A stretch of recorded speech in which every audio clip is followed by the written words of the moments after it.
Let's talk about modeling AAC.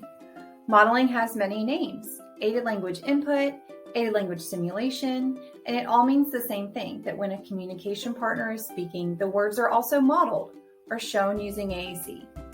Think of it as talking with two different forms of communication. This can be speech with a communication board, speech with a high-tech AAC device, or speech with symbols posted in the classroom. You can use your speaking words and your pointing words. If a student also communicates using sign language, then modeling would include the communication partner using sign language combined with their verbal speech.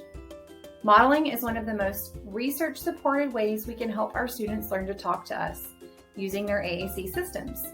Just as an infant learns the meaning of words and the act of communicating by watching and listening to their parents, a person learning to communicate using AAC needs to be able to watch and listen to other people communicating by pointing to symbols.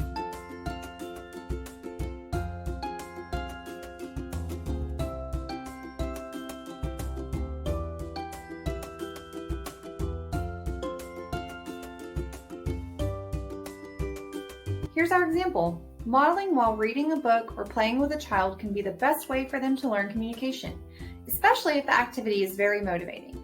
For example, while playing with toy cars, we can model with our speaking words by saying, "Go, car!" and "Oh no, crash!"